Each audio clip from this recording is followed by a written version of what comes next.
Satu orang tuh jadi jubir. Siapa yang bersedia jadi jubir? Jadi kalau saya tanya langsung jawab. Yuk, silakan yuk. Siapa?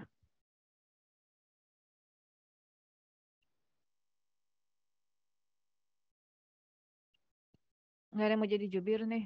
Habis kalau saya Izin dok, nanya, ya siapa? eh, minggu ketiga dok. Minggu ketiga. Ini mau jadi jubir siapa nih?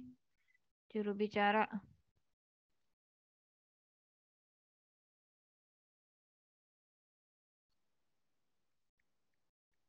Yuk, ayo dong.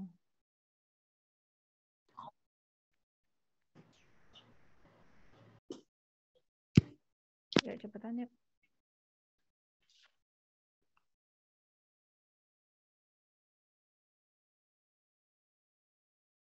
Izin dok, Ya, siapa?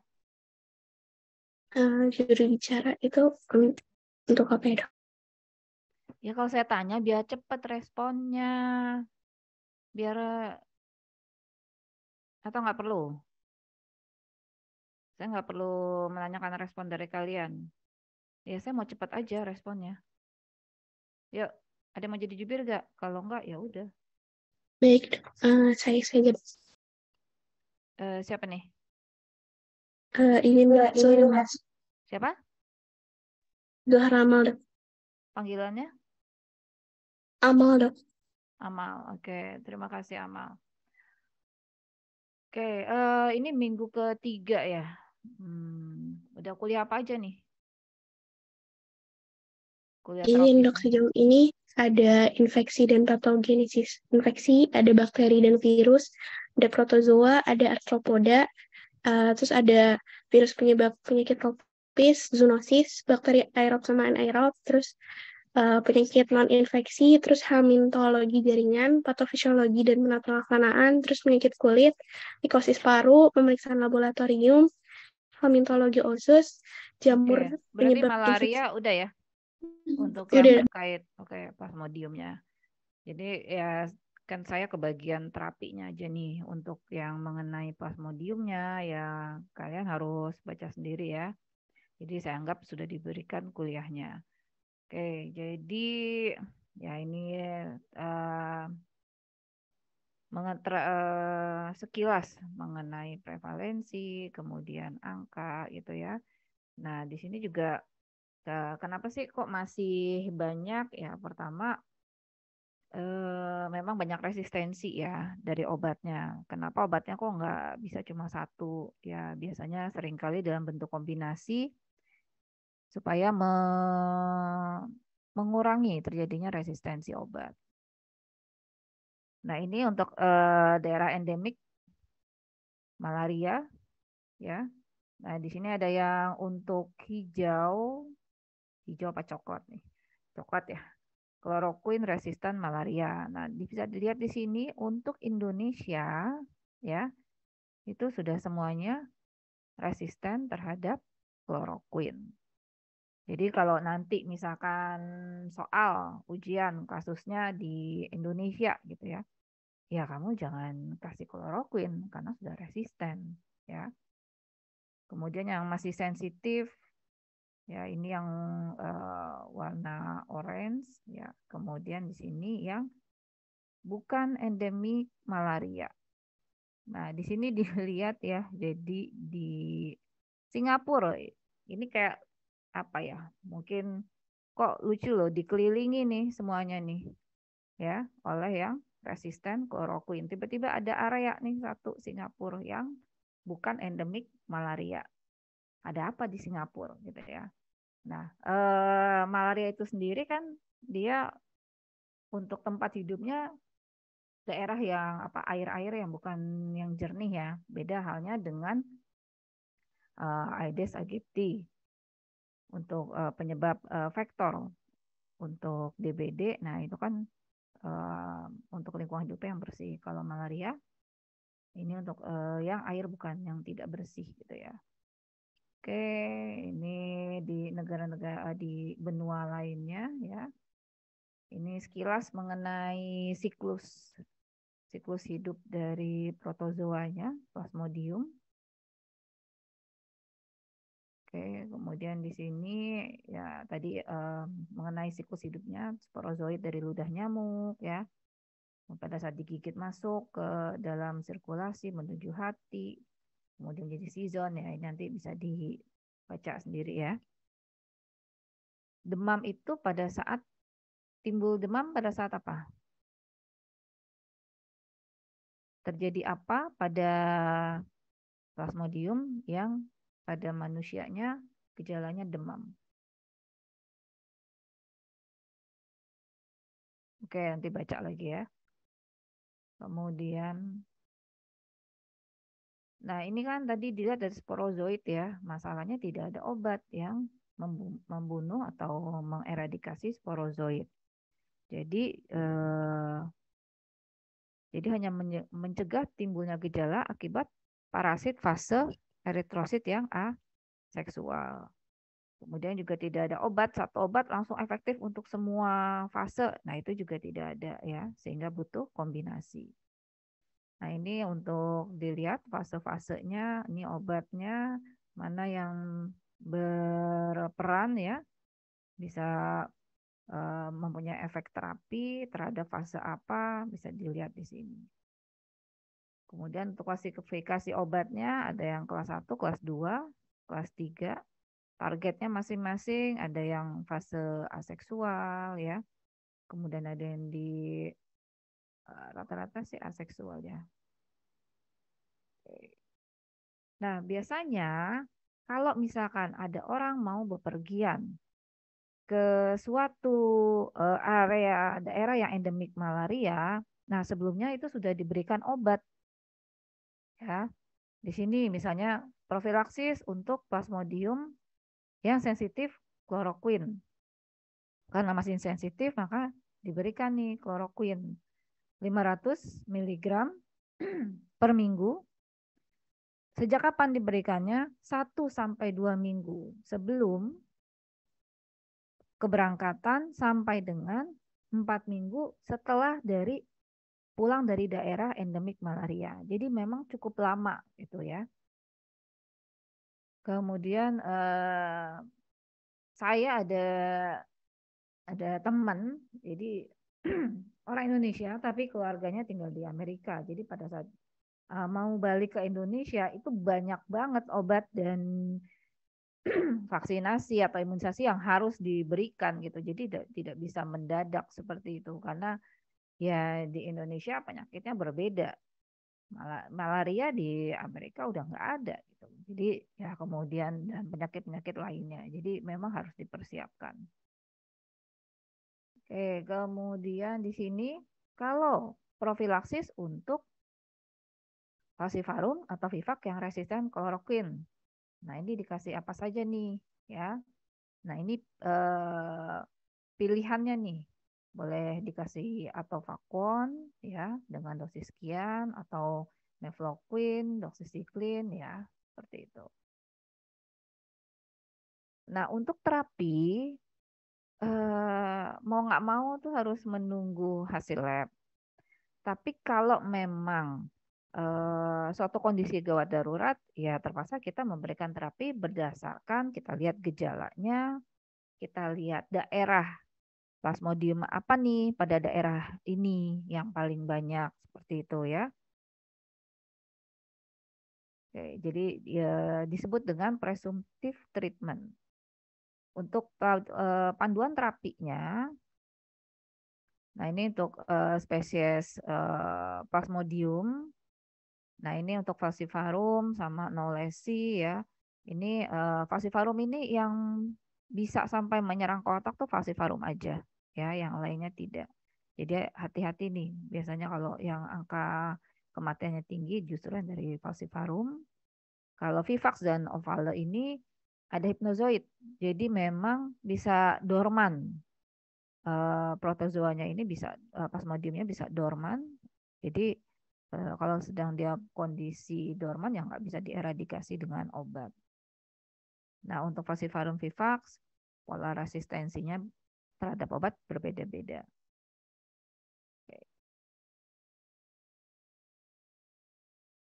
Jadi untuk alur terapinya, secara garis besar apa saja yang harus kita lakukan nih kalau ketemu pasien dengan penyakit malaria gitu ya. Kita bagi dulu nih. Apakah termasuk yang severe atau uncomplicated ya. Kemudian kalau misalkan oh ini tidak berat ya atau tidak parah. Nah, kita pilah-pilah lagi nih. Plasmodiumnya apa? Falciparum kah? Atau malariae, knowlesi, vivax, ovale atau yang mana? Kemudian hamil atau tidak? Nah, ini hati-hati ya karena ada kekhususan nih untuk ibu hamil. Kemudian kalau memang ternyata oh ini falciparum. Kemudian berikutnya yang harus kita pikirkan apakah resisten kloroquine atau sensitif. Ya. Kemudian kalau tadi untuk Plasmodium malariae sama Plasmodium knowlesi, ya ini di semua daerah. Itu perlakuannya sama, ya. Untuk Vivax kita harus lihat apakah daerahnya resisten kloroquine atau tidak. Untuk yang hamil kita pilih-pilih apakah daerahnya resisten kloroquine atau masih sensitif. Kemudian Plasmodium falciparum yang resisten atau Plasmodium vivax yang resisten kloroquine. Ya, untuk severe total sananya semua daerah sama. Jadi ini cara berpikir kalau bertemu pasien dengan malaria.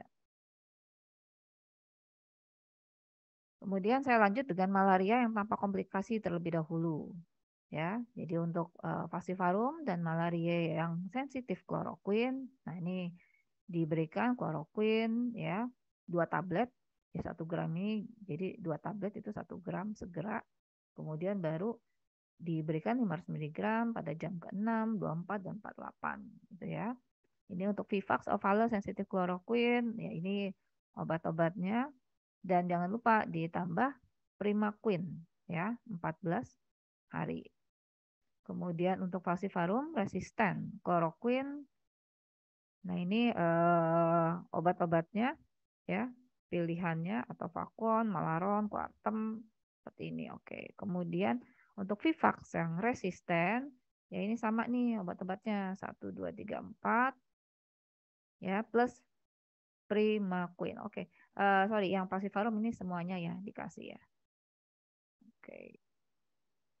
Kemudian untuk malaria berat. Nah, untuk malaria berat tidak melihat daerah, kita langsung berikan loading dose intravena dengan quinidin, gluconat ini dosisnya ya. Kemudian dosis pertama 1 sampai 2 jam dilanjutkan untuk dosis berikutnya untuk loading dose ya minimal 24 jam. Setelah itu baru maintenance. Nah, untuk maintenance kalau pasien memang sudah bisa mengkonsumsi obat secara oral diberikan oral quinine plus doxycycline atau tetra atau glinda. Untuk pengobatan malaria pada wanita hamil yang bedakan dulu apakah sensitif kloroquine atau resisten. Ya kalau sensitif kloroquine ya sama diberikan kloroquine sama dengan yang di atas sebelumnya ya. Kalau seandainya falciparum resisten kloroquine diberikannya quinine sulfat plus clindamycin. Untuk Vivax yang resisten kloroquine ini diberikan quinine sulfat. Ini untuk keterangan farmakologinya, dinamik dan kinetik dari kloroquine. Ya, ini hati-hati. Ini G6PD ya, G6 fosfat dehidro genase. Pada defisiensi, nah itu bisa kemungkinan terjadinya hemolisis. Jangan digunakan bersama mefloquine karena bisa meningkatkan resiko terjadinya kejang. Oke, ini quinidin dan quinine. Nah, hati-hati interaksinya dapat meningkatkan konsentrasi warfarin. Warfarin itu obat apa? Mungkin ada yang pernah dengar atau sudah baca? Pengencer darah ya dok? Ya, pengencer darah. Jadi hati-hati nih. Kalau misalkan ada pasien dengan malaria, kemudian pasien juga sebelumnya misalkan mendapat terapi warfarin ya, atau digoxin. Digoxin obat apa tuh? Udah kardiovaskular kan? Udah kan ya? Udah belum? Dok, obat digitalis dok. Ya, digitalis. Jadi dia untuk meningkatkan kekuatan kontraksi otot jantung. Nah ini hati-hati ya, karena peningkatan konsentrasi jika diberikan bersamaan dengan quinin atau quinidin. Nah hati-hati terjadinya efek terapi yang berlebih. Efek terapi yang berlebih bisa akhirnya menjadi efek samping gitu ya. Nah ini hati-hati. Jadi memang harus dipantau. Apakah dosisnya harus dikurangi? Karena kan ada kemungkinan nih terjadinya peningkatan konsentrasi di plasma. Kemudian absorpsi dari quinidin ini absorpsinya menurun jika diberikan dengan antasida aluminium. Untuk mefloquine, ingat ya, tolong diingat baik-baik, tidak dianjurkan di Asia Tenggara, ya termasuk Indonesia, karena resisten. Jadi hati-hati ya, kalau misalnya ada ya terkait nanti soal ujian atau kasus, vinyet gitu ya. Nah ini areanya di mana dulu nih, gitu. Karena penting untuk pemilihan obat apa yang akan diberikan.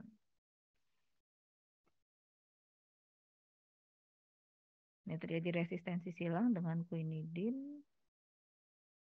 Kontraindikasinya pada pasien yang epilepsi, penyakit jiwa, atau aritmia. Nah ini tidak boleh diberikan. Jadi sebenarnya berlaku general ya, pada saat kita akan memberikan suatu obat, ya kita harus tahu efek terapinya apa, kemudian efek samping, interaksi dengan obat. Jadi kalau kalian bertanya pada saat anamnesis, apakah ada obat-obat yang diminum, yang rutin diminum, atau untuk kasus keluhan yang sekarang diderita, apakah ada obat yang diminum? Ya, salah satu tujuannya adalah nanti kalau kita memberikan obat yang lain, ada interaksi enggak gitu. Ya, jadi hati-hati itu misalkan apalagi yang lansia. Lansia biasanya udah multi drug itu. Ada obat anti hipertensinya, ada obat untuk kolesterol ya. Obat belum lagi nanti obat gula. Nah, itu harus hati-hati. Untuk primaquine ya, jadi aktif terhadap fase hati semua plasmodium. Nah, ini untuk satu-satunya obat untuk hipnozoid yang dorman, walaupun ya kadang nggak bisa, yang namanya ngumpet itu pada saat dorman plasmodiumnya ya nggak bisa 100% dieradikasi oleh obat seperti itu. Oke, ini indikasinya. Oke, nanti, nah ini kontraindikasi pada wanita hamil. RA itu rheumatoid arthritis, SLE sistemik lupus erythematosus. Ini tadi defisiensi glukosa 6 pirufat dehidrogenase ya. Oke, ini nanti dibaca sendiri aja. Oke, ini hanya halofantrin, lumefantrine hanya efektif terhadap fase eritrosit. Karena ya itu tadi tidak ada satu obat yang efektif untuk semua fase ya, tidak ada seperti itu ya. Oke, Malaron, ya ini udah kombinasi. Ini artemisinin.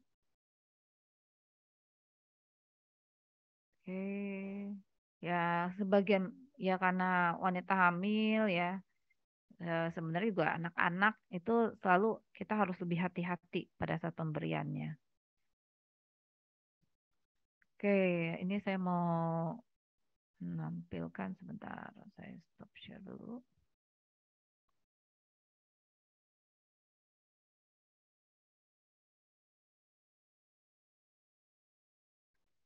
Sudah terlihat?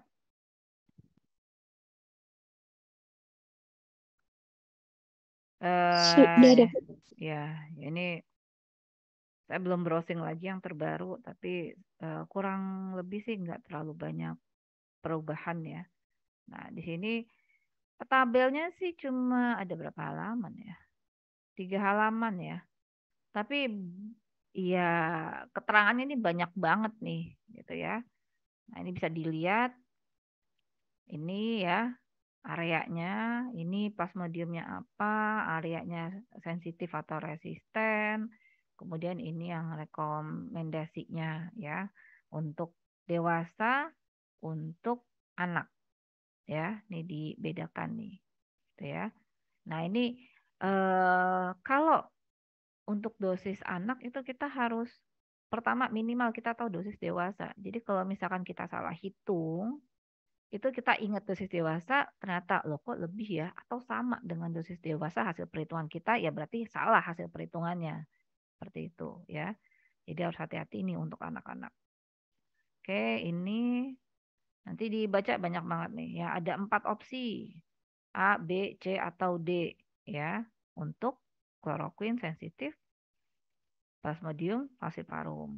Nah, A, B, C ini eh, level rekomendasinya sama gitu kan. Nanti baca nih ada banyak banyak banyak. Nah, ini ya memang cuma 3 halaman tapi tolong dibaca baik-baik ya. Kemudian di sini di halaman berikutnya untuk yang falciparum atau spesies yang tidak teridentifikasi apa areanya sensitif atau resisten ya kemudian di sini ini yang masih sensitif kloroquine terapinya ini kemudian ada yang Vivax kloroquine resisten nah ini obat-obatnya apa opsinya ya nah ini uncomplicated malaria untuk ibu hamil nah ini bisa dilihat lagi ya dibaca di sini kemudian di sini nah ini untuk yang severe malaria.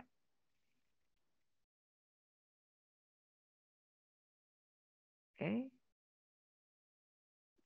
Kemudian sebentar. Untuk di Indonesia itu ada buku buku panduan ya, buku saku untuk malaria. Nah, ini jadi bentar. Sudah terlihat belum? Sudah terlihat, dokter. Ya, ini khusus di Indonesia. Sebenarnya sih lebih simpel sih ya. Jadi tolong dibaca-baca nih mungkin ada yang saya sudah highlight ya. Nah, kalau di buku saku ini pakainya artemisinin atau disingkat dengan ACT ya untuk yang tanpa komplikasi. Ya, kembali lagi saya ingatkan untuk terapi malaria pertama kita bedakan dulu klasifikasikan malaria berat atau tanpa komplikasi. Ya, kemudian baru kalau misalkan berat kan ya apapun jenis malarianya plasmodiumnya tetap sama terapinya. Tapi kalau yang uncomplicated, nah itu bagi lagi plasmodiumnya apa.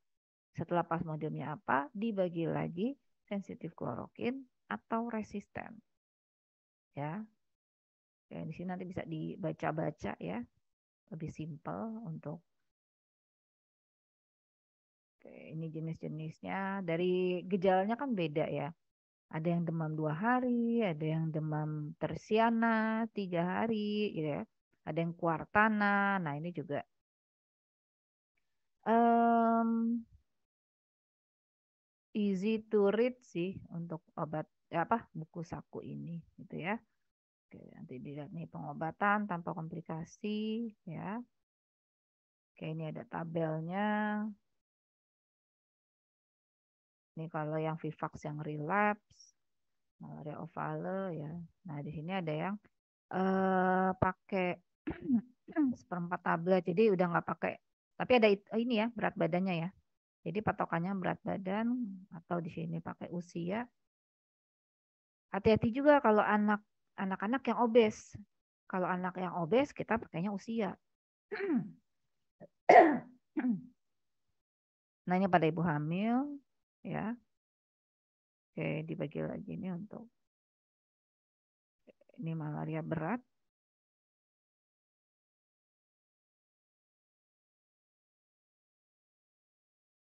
Ya. Ini malaria berat pada ibu hamil. Kemudian ya ini sih untuk pemantauan pengobatan nggak usah lah. Ada algoritma ya.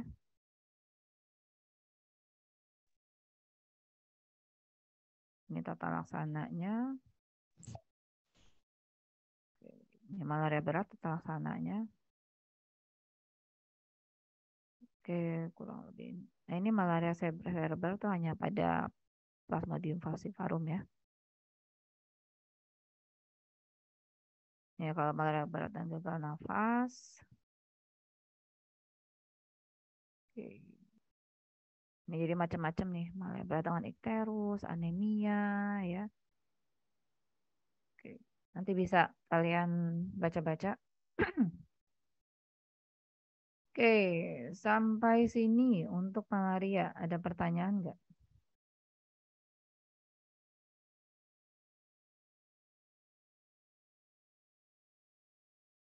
Ya minimal kalian dapat, saya berharap kalian tadi ya dapat gambaran apa yang mau step-stepnya, bagaimana untuk pemilihan obatnya, ya. Kemudian kalau sudah itu barulah lebih yang detail-detailnya. Setidaknya minimal gambaran besar kalian dapat. Bagaimana? Ada pertanyaan untuk malaria?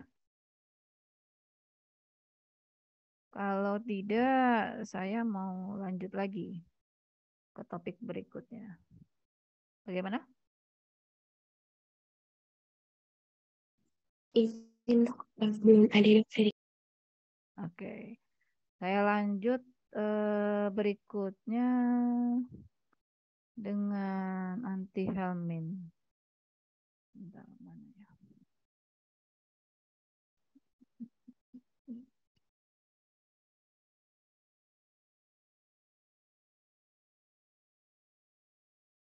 Sudah terlihat? Sudah dok, sudah dok. Tapi belum ini. Udah slideshow? Oke, udah slideshow ya? Amal udah slideshow belum? Udah Sudah terlihat? dok. Oke. Untuk jenis cacing ada berapa tuh? Dibagi-bagi klasifikasinya. Silakan, ada yang punya pendapat? Izin dok, ada 3 dok. Ada berapa? Ada 3 dok. Oke, cacing apa aja?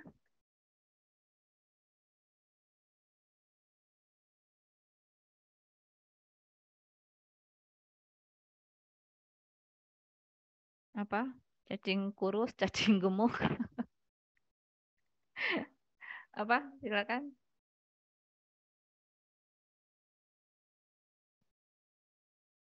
Cacing pipih. Oke, tadi saya bilang cacing kurus, cacing gemuk.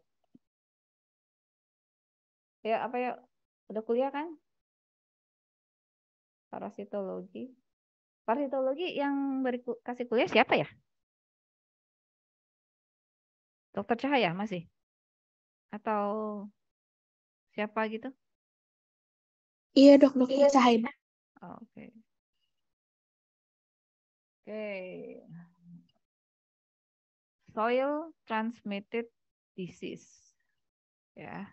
Nah, ini memang banyaknya di negara tropis, ya.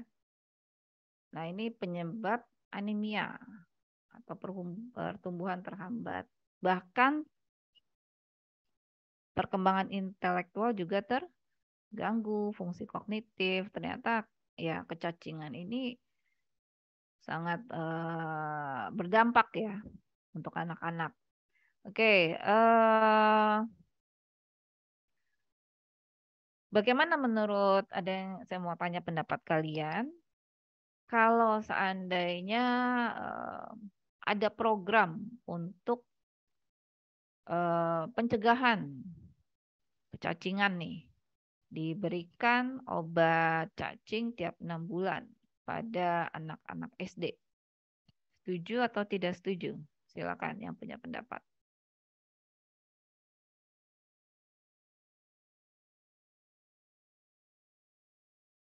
Setuju dok. Kenapa setuju? Karena menurut saya kalau memang untuk anak-anak kecil ya dok, aktivitas di luar ruangan, apalagi tidak menggunakan sendal itu banyak banget dok. Jadi salah satu pencegahannya kalau dikasih obat anti cacing itu mungkin bisa membantu dok. Oke, terima kasih untuk pendapatnya. Siapa? Vicky. Iya dok. Oke, jadi untuk memberikan farmakoterapi kepada pasien, ya pasien individual atau skala luas ya. Salah satu pertimbangannya adalah bisa berdasarkan epidemiologi. Jadi kalau dari epidemiologi, angka kecacingan pada anak SD itu memang tinggi, ya itu bisa menjadi dasar untuk diberikannya terapi pencegahan seperti itu. Ya. Nah, jadi di sini nih, karena secara epidemiologinya tinggi insidensnya, maka diberikanlah ya untuk tiap 6 bulan nih untuk pencegahan seperti itu. Dosis tunggal, cukup dosis tunggal. Yang bagus sih albendazol atau mebendazol ya. Kalau obat cacing yang kalian tahu apa tuh?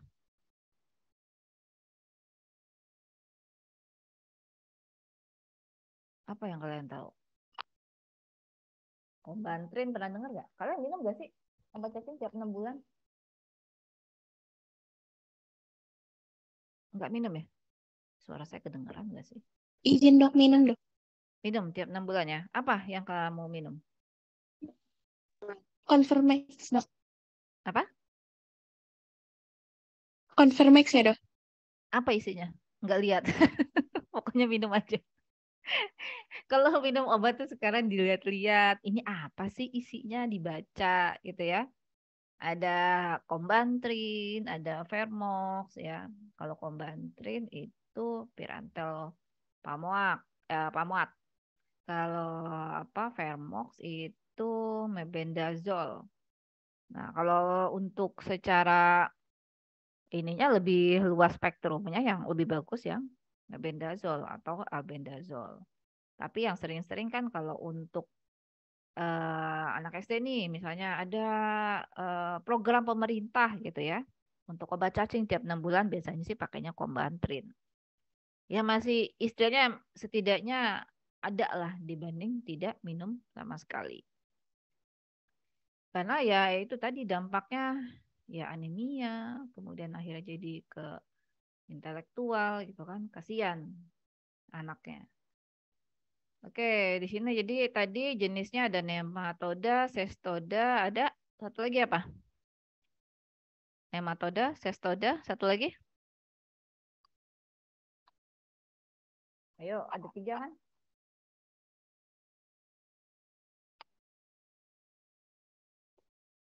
Oke, lanjut aja. Trematoda bukan dok? Ya, nematoda. Ini kalau dilihat ya, lihat nih obat-obatnya. Mebendazol, pirantelpamol, piperazine, mebendazol, albendazol, pirantelpamol.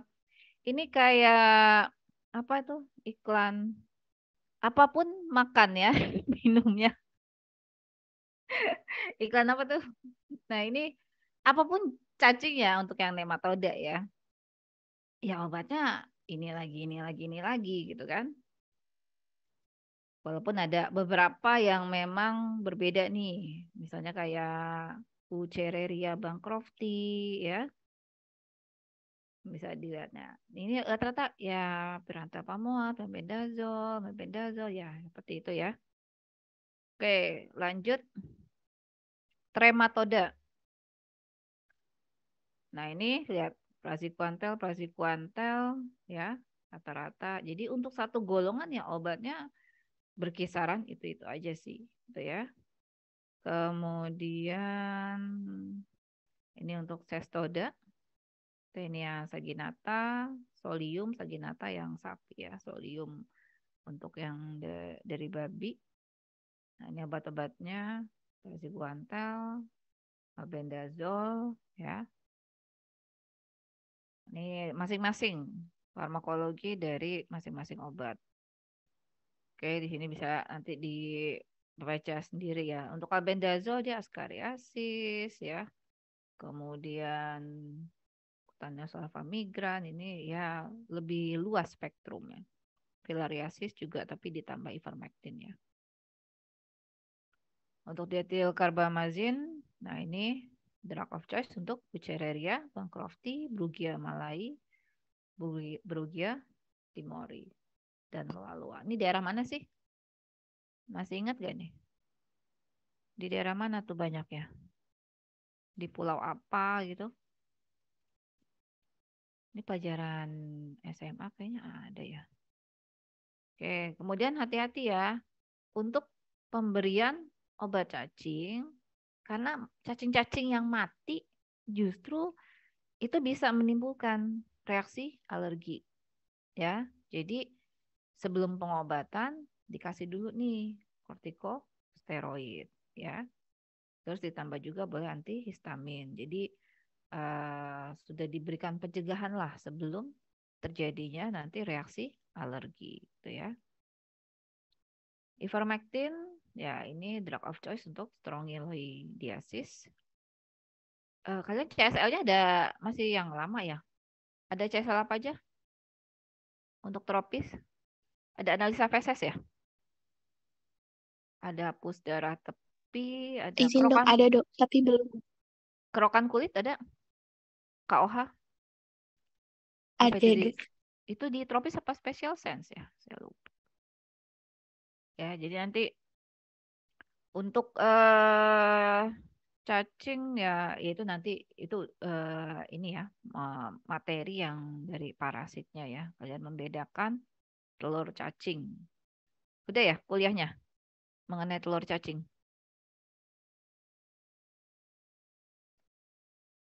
Oke, Izin dok, sudah dok. Oke. Oke, ini mebendazole ya.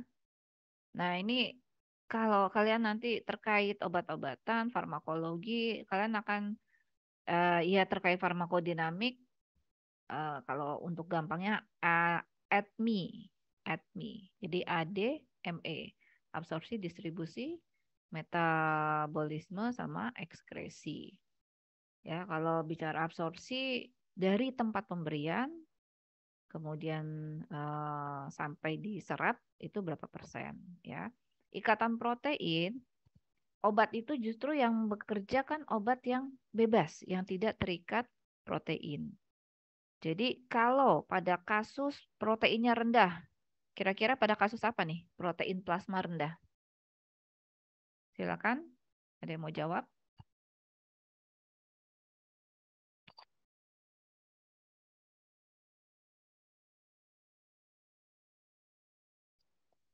Protein plasma yang rendah. Ya kamu lihatnya rendah itu apakah asupannya yang kurang atau pembuangan yang berlebih? Kalau asupan yang kurang berarti apa? Pada kasus KEP ya, atau malnutrisi. Itu proteinnya rendah. Atau asupannya normal, tapi pembuangannya yang berlebih. Pembuangan berlebih melalui urin. Contohnya pada gagal ginjal, ya, pada DM. Kalau protein plasmanya rendah, jadi obat dalam bentuk bebas lebih banyak. Dan efek terapinya juga bisa berlebih. Jadi hati-hati ya untuk pasien-pasien yang dengan gangguan di ginjal ataupun karena DM ataupun tadi malnutrisi.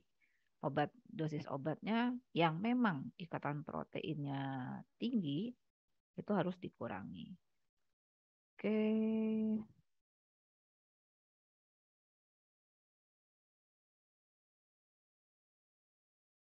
Ini obat dikunyah dulu sebelum ditelan ya, membunuh cacing dewasa. Oke, ada obat yang sebentar. Oke, ini kerjanya, nah, dia melumpuhkan otot cacingnya ya, kemudian mematikan peristaltik, mendorong cacing keluar. Berarti cacingnya keluar utuh apa sudah hancur?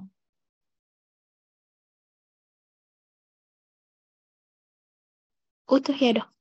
Iya, jadi cacing keluar utuh. Jadi kalau saya sarankan, kalau memilih kloset, mending kloset yang warnanya putih. Jangan ada kloset yang warnanya merah marun gitu ya, atau warna-warna gelap. Karena kalau ada cuci nggak kelihatan.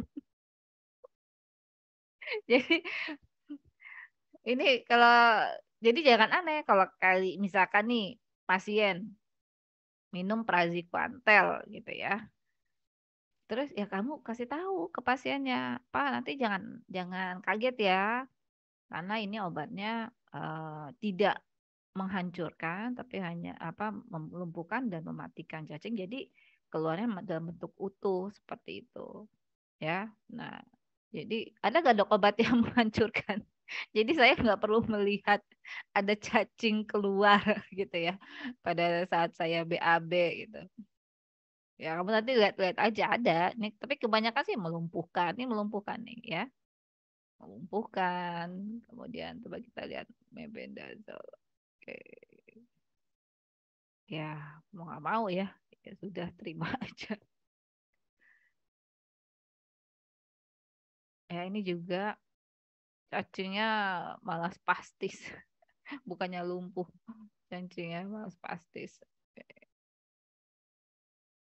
Nah, ini jangan diberikan bersama piperazin. Tiabendazole. Ya, hati-hati ya kontraindikasi kehamilan, anak-anak gitu ya. Jangan nanti kamu, oh anak-anak kasih obat cacing, tapi dikasihnya yang dikontraindikasi ya jangan. Oke, ini cutaneous larva migran. Kira-kira kalau dari arti katanya apa ya? Cutaneous? Apa tuh cutaneous? Cutaneous apa cutaneous? Kulit ya. Kulit dok. Ya, kutan, kulit. Larva, ya ini larvanya migran. Jadi ini larvanya jalan di bawah kulit seperti itu. Ya, jadi em, jadi pernah ada satu kasus, pokoknya di ada satu RT lah gitu ya, perumahan, liburan ke Anyer bareng-bareng tuh. Di Anyer ya kan harusnya itu nggak apa, bukan suatu endemik untuk cacing yang apa, yang Cutaneous larva migran ini gitu ya. Tapi ternyata setelah pulang dari Anyer tersebut, nah ini si apa warganya ini kok pada gatel gitu kan, kakinya tuh gatel yang nyeri, gatel seperti itu. Ya ternyata terinfeksi ini, terinfeksi yang Cutaneous larva migran ini gitu. Kok bisa gitu kan? Iya, jadi main voli pantai apa gitu, nggak pakai alas gitu ya. Jadi ya hati-hati, bukan berarti oh ini bukan endemik gitu kan, santai aja atau ya ternyata kejadian gitu ya. Dan itu datang ke IGD gitu ya.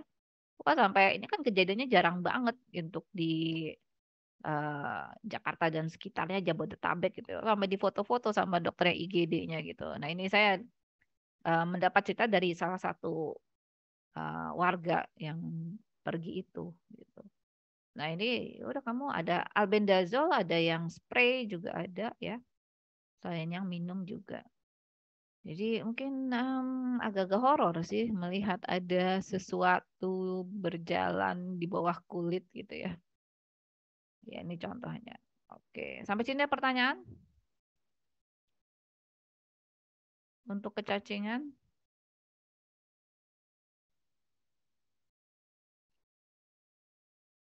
Nanti dibaca-baca lagi aja ya. Oke, ada pertanyaan nggak? Kalau nggak, saya mau lanjut lagi. Amal, Jubir, mewakili teman-teman. Izin dok, sepertinya tidak ada dok. Oke, saya lanjut lagi sebentar. Berikutnya obat antifungal.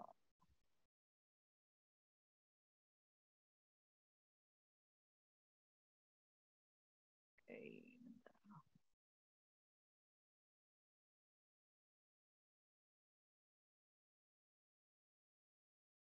Oke, ini saya ngambil dari Goodman Gilman. Untuk sebelum, jadi untuk saya lihat, ya perlu kita mengetahui standar kompetensi untuk dokter umum itu sejauh apa. Nah, saya coba lihat di sini. Kalian punya ini nggak sih? Soft-file SKDI? Punya? Harus punya itu. Punya nggak? Amal gimana Amal? Soft-filenya? Punya nggak? dok.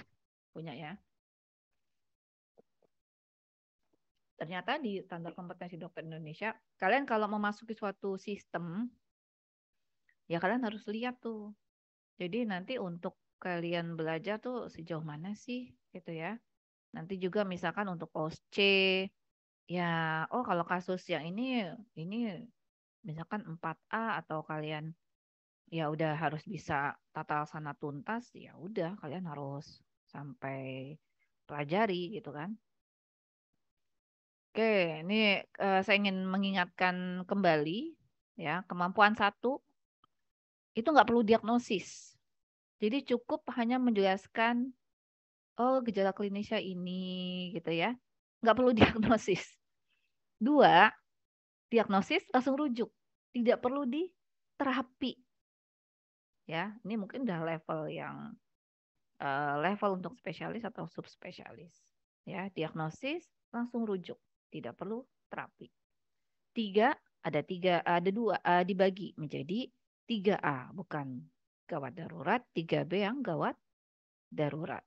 Ya, nah 3 ini kalian sudah harus melakukan tata laksana awal, kemudian dirujuk.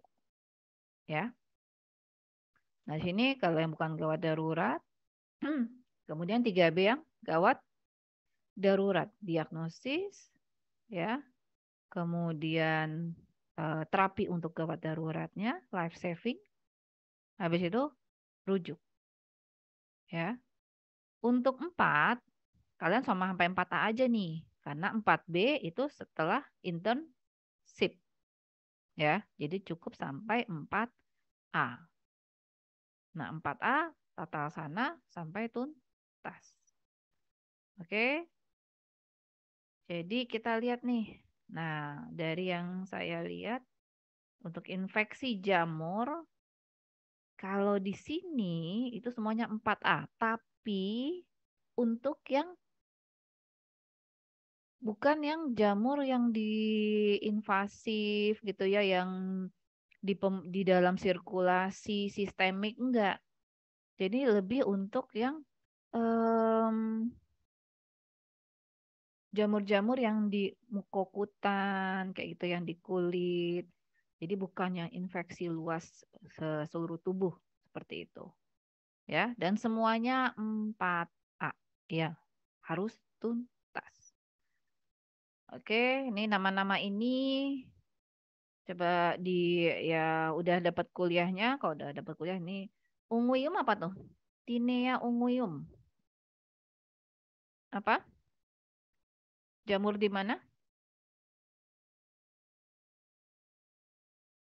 Yuk, jamur di mana?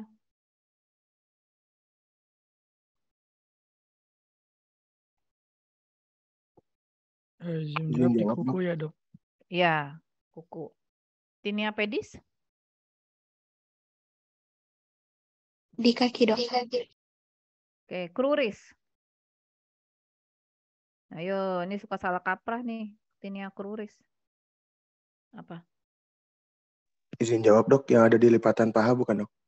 Ya, jadi sekitar yang cana dalam tuh. Nah, yang bagian area yang cana dalam.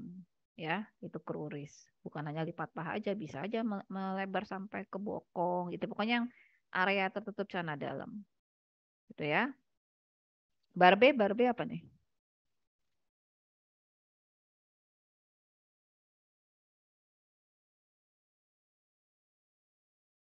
Ada yang ingat? Izin dok, bawa janggut. Atau di janggut. Ya. Korporis? Di badan dok. Ya. Oke. Lanjut. Nah, ini kingdom dari fungi dan dampaknya pada manusia. Sebenarnya ya jamur menjadi fatal pada pasien apa saja nih? Nah, di sini ya, insiden life threatening. Jadi mengancam nyawa, infeksi jamur mengancam nyawa gitu ya. Pada ya ini pasien yang imunokompromis. Apa saja? Yuk, silakan. Pasien imunokompromis apa aja tuh? Sebutkan.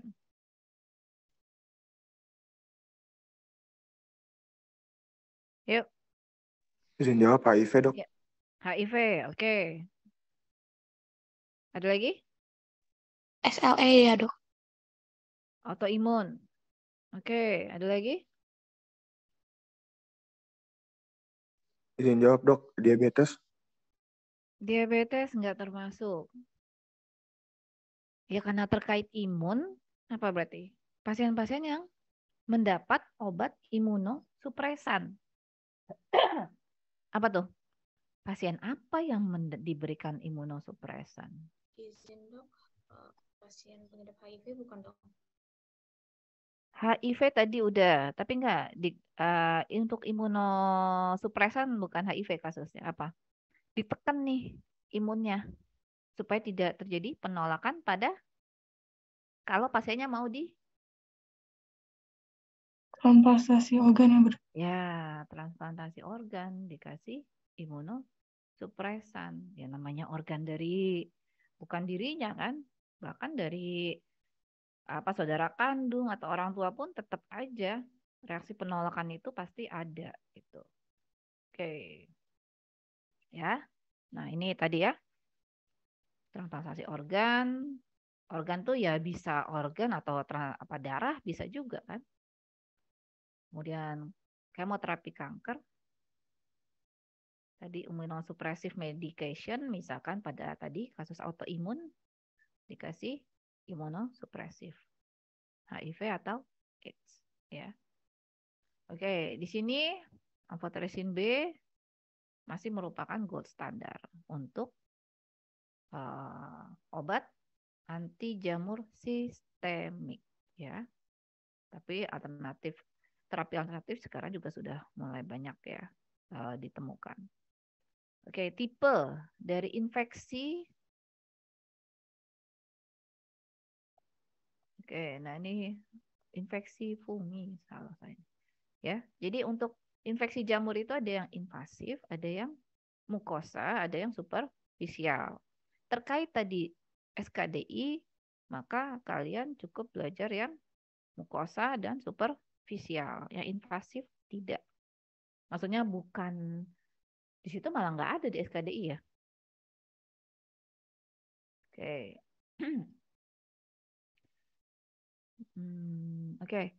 Jadi untuk obat-obat anti jamur ini ya, nah bekerjanya di mana saja? Oke, di sini ada dinding sel dan membran sel. Kalau manusia punyanya apa? Membran sel, dinding sel, atau keduanya? Sel manusia. Ayo, ini pertanyaan. Apa? Keduanya ya, Dok. Kalau keduanya itu jamur. Kalau tumbuhan punyanya dinding sel. Kalau manusia membran sel. Membran sel. Ya, nah ini jamur hebat loh. Dia punya dinding, punya membran. Jadi pertahanannya tuh ganda gitu ya, double pertahanan, double defense. Oke, kita lihat di sini. Ya, jadi ada dinding, ada membran. Nah, ini di mana sih tempat kerja obat-obat anti jamur ini? Ya, ini lihat nih. Oh, di yang mengganggu fungsi membran, amphotericin. Ini untuk mikrotubul, griselfulvin. Nah, ini bisa dilihat nih ya. Jadi saya berharap nantinya obat apapun ya coba kamu pelajari site of action ya. Tempat kerjanya di mana sih gitu. Oke, di sini ada yang menghambat sintesis asam nukleat, ada yang menghambat merusak dinding, ada yang merusak membran seperti itu. Mana yang lebih cepat mati? Ya, yang membuat sel jamurnya ini mati. Yang mengganggu dinding, membran, dinding atau membran, atau yang inti sel. Mana yang membuat sel jamurnya lebih cepat matinya?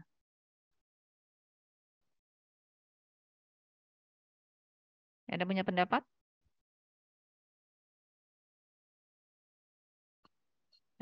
Izin dok, yang nucleic acid. Yang lebih cepat membuat sel jamur mati justru yang merusak dinding atau membran. Kalau yang mengganggu di inti sel, itu butuh proses tuh, gitu.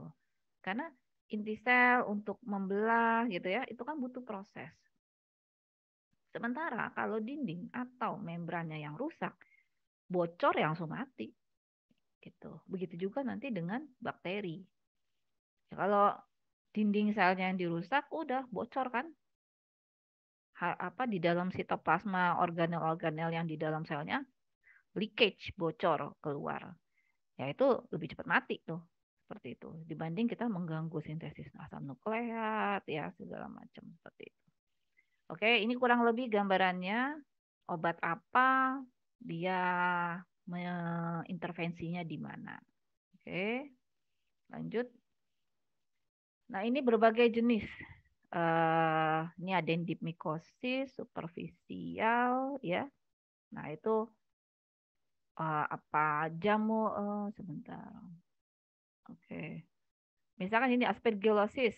Oh, pada pasien yang imunosupresan, ini obatnya apa ya? Seperti itu bisa dilihat ya. Candidiasis ya. Kemudian obatnya apa ya? Seperti itu. Ini bisa dilihat vulvovaginal. Ya, misalnya keputihan, gejalanya. Nah, ini ada yang topikal ya. Warfarin juga topikal. Topikal itu bisa yang diisep-isep, tablet hisap ya, bisa juga yang dikumur-kumur, ya bersifat topikal. Oke, nanti bisa dibaca ya. Sebentar. Oke. Ini untuk yang sistemik. Ya, walaupun di SKDI kalian tidak ada dibahas tuh sistemik antifungal, ya ini saya berikan sekilas saja. Yang terutama yang sering dipakai adalah amphotericin B atau ini disingkatnya AMB ya. Minimal kalau kalian mendengar amphotericin B, oh ya itu obat anti jamur yang sistemik seperti itu ya. Oke, nah ini dia bagaimana mekanisme kerjanya? Dia berikatan dengan ergosterol dari membran jamur ya. Nah, ini kemudian peningkatan permeabilitas akhirnya leakage ya. Keluar dari selnya, terus membrannya juga rusak, akhirnya terjadi kematian sel jamur. Nah, ini ergosterol nih ya, yang hijau. Kemudian di sini amphotericin, nah dia mengikat tuh, dia ngambil si ergosterol. Ya akhirnya terjadi kerusakan membran. Oke, kemudian nah ini kegunaannya nanti bisa dibaca sendiri ya. Yang berikutnya untuk sistemik antifungal flusitosin. Ya, nah ini mekanismenya menghambat sintesis DNA seperti itu. Oke. Yang ketiga, imidazol, golongan imidazol dan triazol. Mungkin ada yang pernah dengar gak nih? Clotrimazole, miconazole, ketoconazole. Yang sering tuh miconazole, ketoconazole gitu ya. Oke, ini mekanisme kerjanya. Nah, dia menghambat ase-ase itu apa? Enzim ya. Enzim, kemudian merusak, mengganggu membran, ya akhirnya nanti ya kebocoran, kemudian terjadi ada toksik nih, produk toksik yang akhirnya nanti menghambat pertumbuhan. Oke. Nanti ada interaksi-interaksinya. Nah, ini ergosterol ya, yang si jamur Nah, ini azol, golongan azol dia gimana? Nah, dia menghasilkan sterol yang toksik, ya akhirnya merusak membran sel jamur. Ini masih imidazol dan triazol. Nah, dia ada obat-obat nih. Nah, hati-hati ya. Jadi untuk obat-obat jamur ini itu dia banyak interaksi tuh karena dia mempengaruhi enzim metabolisme sitokrom P450 atau CYP. Nah, di sini bisa dilihat ya. Jadi ada obat-obat yang menghambat peningkatan konsentrasi dari si ini azolnya ini ya. Tuh, ketika diberikan bersama dengan azol. Oke, kemudian di sini, nah ini juga ya terkait dengan menurunkan konsentrasi azol jika diberikan bersamaan. Ini asing nggak sih buat kalian? H2 antagonis tahu lah ya, barbiturat.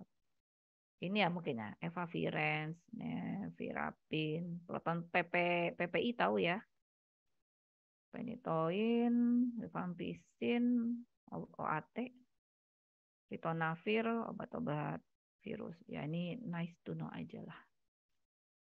Nah ini ada kontraindikasi nih, ya kontraindikasi kombinasi antara obat-obat azol dengan apa nih? Tadi artemeter itu ya, obat untuk plasmodium ya. Nah ini nggak boleh diberikan bersama fluconazole ya nih. Untuk pengetahuan aja lah. Nice to know. Oke, ini ketoconazole, itraconazole, ini masih yang untuk sistemik ya. Lanjut. Itraconazole untuk deep mikosis, onychomycosis, oropharyngeal, candidiasis ya. Sorry ini enggak ada nih. Mau cukup sampai adverse effect aja. Kontraindikasi ya itu ya. Kehamilan atau ya itu perempuan yang mau berencana untuk hamil. Oke. Ini fluconazole, ini untuk oropharyngeal ya. Obat jamur itu jarang yang cuma sehari doang atau 3 hari. Ya, ada yang sampai 1 tahun ada. Nanti kita akan ke sana. Oke. Ini sistemik ekinokandin ya. Ya minimal kalian ini namanya kayaknya ini obat jamur. Untuk yang sistemik minimal kalian tahu lah gitu ya. Oke, ini ekinokandin mekanisme kerjanya. Ya ada, nah di sini nih tuh jamur hebat, ada dinding, ada membran plasma, ya punya 2. Makanya untuk di eradikasi itu butuh waktu lah gitu ya. Oke, ini grasofulvin, ini juga untuk sistemik ya. Kemudian terbinafin. Oke, nah habis itu kita ke topikal ya. Jadi yang lokal nih, obat jamur yang bersifat topikal atau lokal. Nah, ini biasanya yang untuk menyerang stratum corneum, ya, mucosa squamosa atau kornea, ya. Jadi ada jamur. Jamur itu bisa di mana-mana. Di sistemik dia bisa di ya kemanapun, di superficial juga bisa di mana-mana gitu ya. Jamur di paru bisa. Jadi ya jamur bisa kemana-mana. Ini indikasinya ya untuk formulasinya sediaannya bisa krim atau solution ya, suatu larutan. Oke, nah ini untuk salep ya ini agak nggak nyaman ya kalau dipakai karena kan dia lebih sticky, lebih padat gitu ya. Oke, ada juga ternyata yang bentuk powder. Nah, ini topikal ya.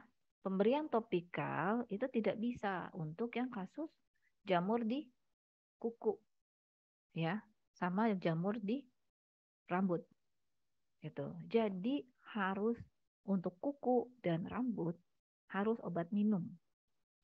Karena kan ya untuk kuku terutama kan tebel, untuk masuknya agak susah. Ya susah gitu kan, bisa menembus kukunya itu. Jadi harus minum dan itu bisa berbulan bahkan sampai tahunan. Ini yang topikal imidazole dan triazole juga ada yang topikal ya. Ini dikasihnya. Nah, ini untuk cutaneousnya, tinea corporis, pedis, cruris ya. Nah, ini 2 kali sehari 3 sampai 6 minggu gitu ya. Jadi 6 minggu ya 1,5 bulan gitu ya. Nah, ini untuk yang cutaneous sediaan untuk cutaneous ya nggak boleh dipakai untuk oral, vaginal atau okular karena kan masing-masing beda. Untuk yang vaginal, nah ini ada bentuk krim, suppositoria, ya ada juga bentuknya tablet. Nah untuk yang vaginal sih biasanya maksimum 7 hari nih, ya. Jangan 1 hari sih, kalau saya sarankan 7 hari lah. Nah ini diberikan pada saat sebelum tidur, ya. Nah, ini tidak berguna nih, tidak bermanfaat untuk trichomoniasis. Jadi memang harus minum juga untuk trichomoniasis. Oke, di sini clotrimazole tablet ya. Kemudian nah ini efek sampingnya untuk penggunaan oral. Nah, ini tadi tuh yang jamur di mulut ya, ini bisa pakai yang obat isap ya. Tablet isap, troche, clotrimazole, oropharyngeal candidiasis. Oke. Ini ada lagi pembagiannya, kelasnya namanya individual age. Ini masih yang ini topikal nih. Oke.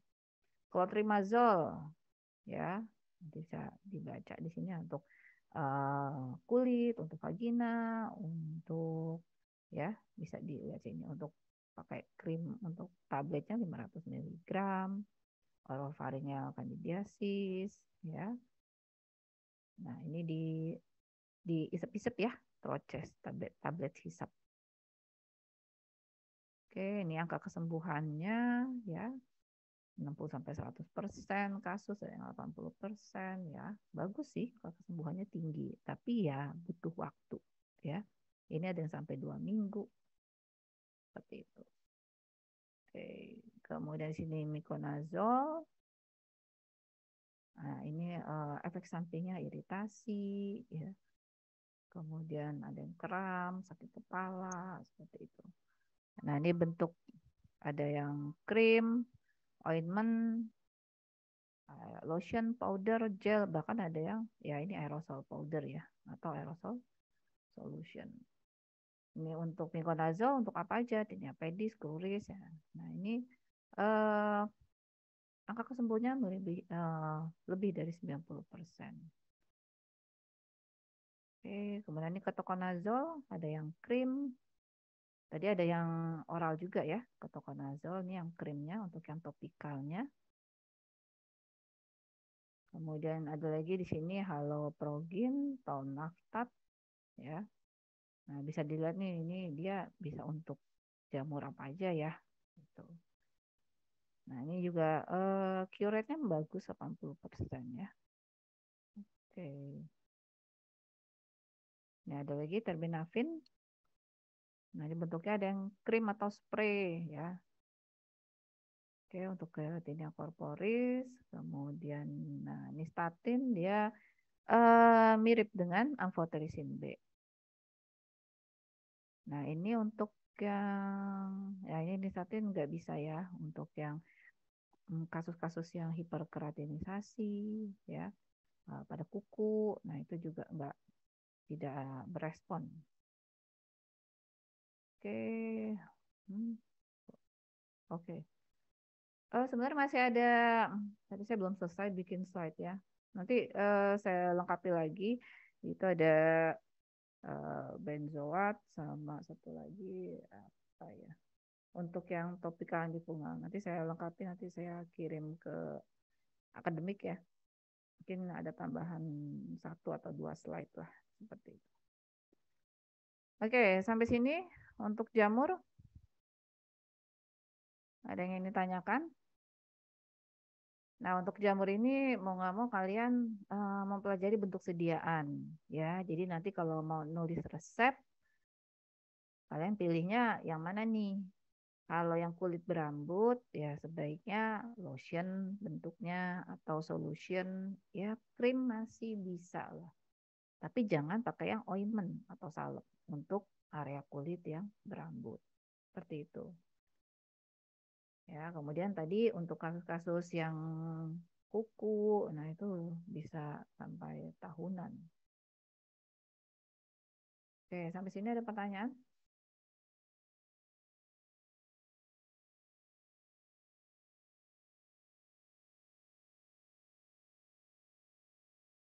Bagaimana? Cukup?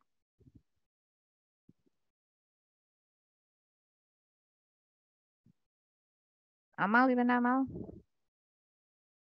Cukup, Dok. Oke, jadi em,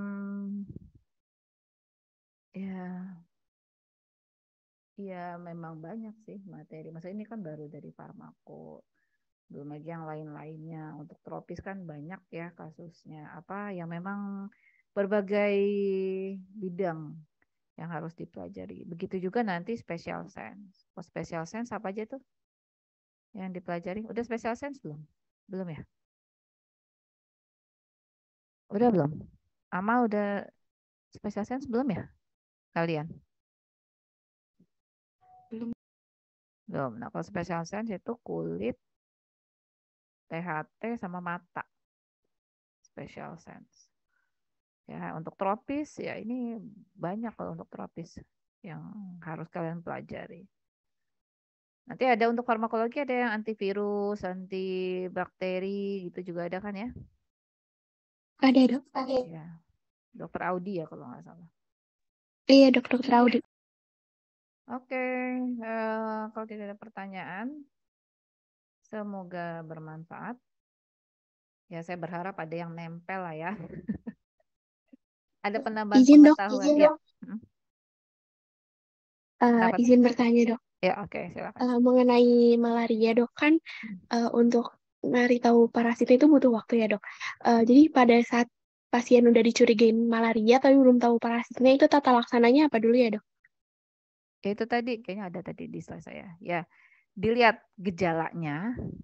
Kan dari demamnya bisa demamnya berapa hari nih? Yang siklus demamnya itu loh. Apakah 2 hari, 3 hari, 4 hari, gitu ya? Nanti kamu lihat kalau yang 4 hari itu apa ya? Plasmodium apa? Kalau yang 3 hari, dia kan ada yang kuartana, tersiana. Jadi dari gejala dulu nih, gitu ya, dari gejala dulu. Habis itu dilihat dia kenanya di atau dia saat itu di daerah apa? Daerahnya resisten kloroquine atau sensitif. Kalau Indonesia udah langsung kamu ambil yang resisten kloroquine. Seperti itu. Jadi dari gejala nih, oh nih demamnya tiap berapa hari, nah kamu udah mengerucut kan? Gitu ya, dari klinis dulu kalau memang pemeriksaan karena tadi ada tuh pemeriksaannya menunggu apa tidak bisa dilakukan. Ya udah, kamu dari gejala dan dari daerah. Daerahnya apa nih? Resisten apa sensitif? Udah, dari situ kamu ya terapi. Kalau yang malaria berat ya kan nggak peduli jenisnya apa. Kamu langsung kasih intravena. Seperti itu. Ya, karena pernah ada kalau nggak salah dokter Cahaya tuh pernah cerita gitu. Jadi di Jakarta, nah itu akhirnya nggak ketolong karena ya misdiagnosis lah gitu. Jadi nggak ya itu makanya anamnesis itu kalian bertanya apakah terkait demam ya, apalagi di Indonesia ya kamu tanya ini apakah ada perjalanan, kalaupun nggak ada riwayat perjalanan, kalian tanya orang yang serumah, terserah keluarganya atau kalau dia ngekos atau dia asrama, ada nggak yang ada riwayat perjalanan gitu ya. Jadi pasiennya enggak, orang serumahnya ada nggak yang gejalanya sama ya, demam juga dan ada riwayat perjalanan kayak daerah endemik seperti itu. Oke? Oke. Baik, Dok. Terima kasih, Ya. Dok. Ada lagi mungkin yang ingin ditanyakan yang lain?